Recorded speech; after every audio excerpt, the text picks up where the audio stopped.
Welcome to Dreaded Dreams TV, your home for chilling tales. Today, we're unraveling the mystery of the haunting camp encounter.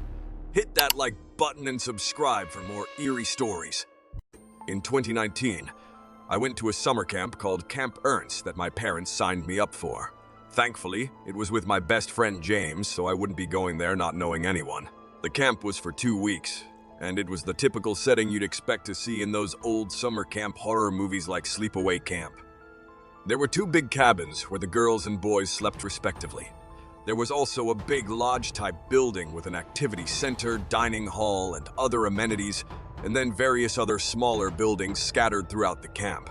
And I stayed up later than all the other kids because we wanted to play on our Nintendo DS's together. It was reaching the deep hours of the night, past 2:00 a.m.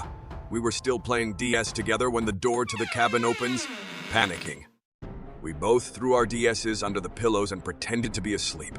Footsteps moved around the room from James's bed over to my bed. Then the footsteps stopped at my bed, and for a short moment, I felt the ever-so-soft feeling of someone breathing down my neck. Then the footsteps moved away from my bed and back to the door before the door shut. I looked over to James and said, "That was scary, especially since whoever that was breathing down my neck." We went back to playing on our DS's. That's when I got a text message on my phone, which read, "Why are you two still up?" Those of us who had cell phones were given a list of phone numbers of the camp counselors who we should call if something were to happen.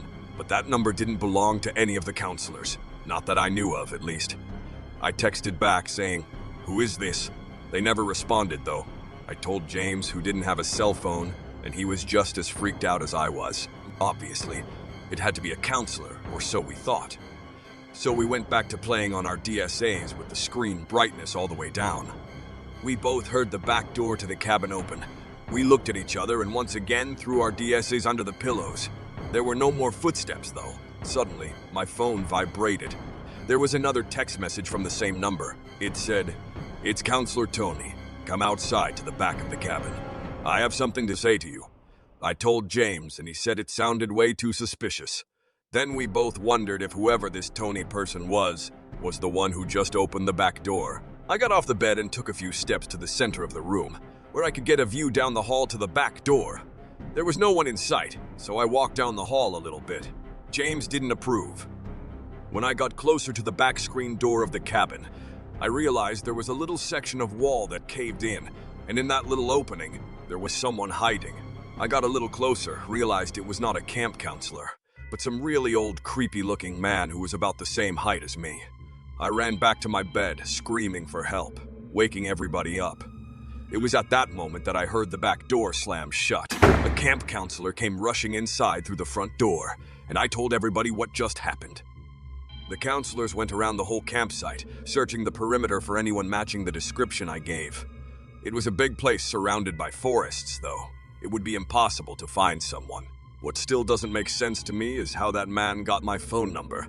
My best guess would be he somehow found a list of phone numbers that the counselors had made. But how did he know who I was? I still dream about this experience every now and then. Thanks for joining us on this spine-tingling journey at Dreaded Dreams TV. If you enjoyed the chills, don't forget to hit the like button, subscribe for more hair-raising stories, and ring that notification bell to stay updated. Until next time, sleep tight, and may your dreams be free of the dreaded kind. Take care, Dreaded Dreamers. Thanks for watching.